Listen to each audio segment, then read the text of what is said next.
Baik, bismillahirrahmanirrahim. Assalamualaikum warahmatullahi wabarakatuh. Eh, saya Muhammad Romzi dari kelas 6C ingin menjelaskan modul ajar saya atau lesson plan saya yang topiknya itu naratif teks. Baik, di sini eh, satuan pendidikannya itu di SMP ya. Terus mata pelajarannya itu bahasa Inggris. Nah, kelas adaptasinya itu kelas 8 atau fase D. Terus topiknya itu naratif teks. Nah, lokasi waktunya di sini 2 kali 45 menit sekali pertemuan gitu. Baik, kita langsung saja ke tujuan pembelajarannya gitu kan. Nah, setelah mengikuti pembelajaran ini, peserta didik mampu. Pertama, peserta didik itu harus mampu. Pertama itu mengidentifikasi struktur tes naratif kayak orientasi, komplikasi, resolusi dengan benar. Terus yang kedua itu mengidentifikasi unsur kebahasaan teks naratif kayak past tense, kata kerja aksi, konjuksi waktu. Nah, terus yang ketiga itu memahami isi cerita rakyat pendek yang berbahasa Inggris. Terus yang keempat itu menyusun atau menceritakan kembali teks naratif secara lisan atau tertulis dengan bahasa yang tepat. Nah, baik, ini terus kita langsung saja ke yang B, yaitu capaian pembelajaran atau CP bahasa Inggris yang fase D.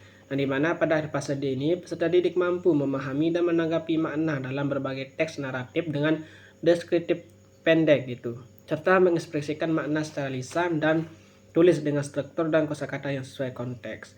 Nah, terus yang C, tujuan umum atau mata pelajaran TPM menunjukkan kemampuan memahami teks naratif sederhana secara utuh.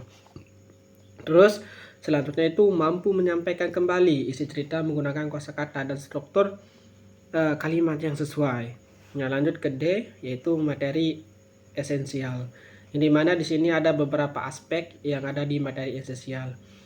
Contohnya itu teks naratif. Contohnya itu The Legend of Lake Toba gitu. Terus yang kedua itu ada namanya struktur teks gitu. Terus yang ketiga itu ada namanya orientation atau pengenalan tokoh dan latar. Terus yang ketiga itu ada namanya complication atau masalah dari sebuah cerita itu. Terus ada namanya resolution. Nah, bagaimana caranya supaya cerita itu bisa diselesaikan?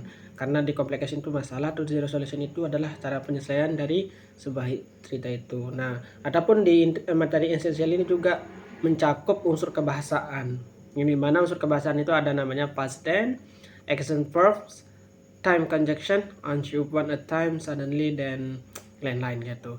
Terus lanjut saja ke kegiatan. Langsung saja yang ke E gitu, kegiatan pembelajaran. Nah, di sini pendahuluannya itu waktunya itu kurang lebih 10 menit. Yang pertama di mana di sini guru memberi salam dan apresiasi atau menunjukkan gambar atau cuplikan cerita rakyat gitu. Terus yang kedua itu menggantikan materi dengan kehidupan sehari-hari. Oh, bukan menggantikan, mengaitkan materi dengan kehidupan kita sehari-hari. Terus yang terakhir itu ada namanya menyampaikan tujuan pembelajaran. Nah, di sini juga perlu kita juga menyampaikan gitu apa sih tujuan kita belajar dari naratif teks gitu. Nah, di kegiatan intinya itu kegiatan pendahulunya yang tadi yang saya jelaskan. Terus di kegiatan intinya itu selama 60 menit. Di sini kita bakal eksplorasi untuk mengeksplorasi dua di sini, dua tahapan. Pertama di sini siswa membaca teks naratif pendek, terus guru menjelaskan struktur dari ciri kebahasaan, terus elaborasi atau menalar. Gimana di sini kita bakalan bikin diskusi kelompok kecil untuk menganalisis struktur teks gitu. Terus menandai past tense dan konstruksi waktu. Terus kreasi atau mencipta. Nah, di sini siswa juga diharapkan secara berpasangan menceritakan kembali cerita dalam bahasa Inggris gitu. Terus alternatif menulis versi singkat cerita dengan gaya sendiri. Nah, baik di sini ada namanya penutupan. Penutupan ini selama 10 menit yang dimana di sini refleksi singkat. Nah, apa yang mereka pelajari hari ini? Nah, kita juga sebagai guru harus menanyakan hal itu. Terus yang kedua itu yaitu menyimpulkan materi. Nah, setelah kita menanyakan gitu kan, kita juga harus suruh siswa kita untuk menyimpulkan materi. Terus yang ketiga itu pemberian tugas individu. Nah, tulis tes naratif sederhana berdasarkan cerita daerah masing-masing. Nah, jadi di penutupan ini juga bukan hanya sekedar menyimpulkan materi, tapi kita juga harus memberikan mereka tugas. Nah, tugas seperti apa? Menulis singkat cerita-cerita yang ada di daerahnya masing-masing. Nah, kayak gitu. Contohnya kalau di desa saya, khususnya di desa Pijot itu ada namanya Kerajaan Pembamas dan Bini Ringgit.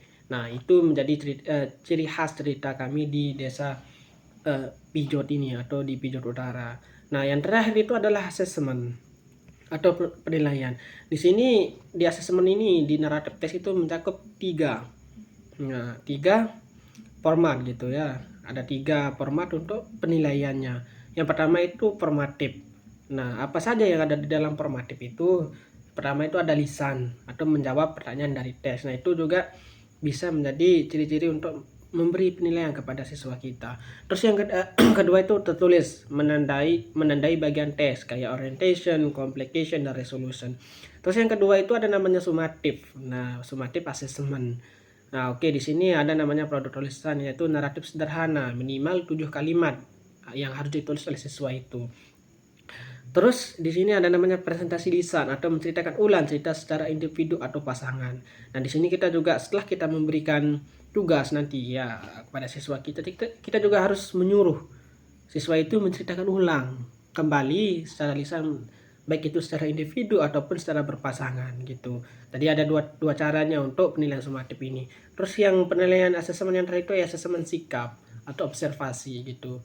Kita lihat dari keaktifannya, terus kita lihat dari kerjasamanya antar kelompok maksudnya. Terus terakhir itu kita lihat tanggung jawabnya gitu. Terus lanjut ke bagian J, yaitu media dan sumber belajar. Nah, di sini di naratif tes ini yang saya siapkan ini juga ada beberapa media yang harus kita persiapkan jikalau kita ingin mengajar di naratif teks. Yang pertama itu tes naratif pendek atau cerita atau digital. Bisa kita menggunakan handphone atau menggunakan kertas gitu, kita cetak ya. Terus yang kita siapkan itu adalah LCD atau proyektor. Terus yang kedua itu gambar ilustrasi dari cerita rakyat. Terus selanjutnya itu buku bahasa Inggris kelas 8 kurikulum Merdeka.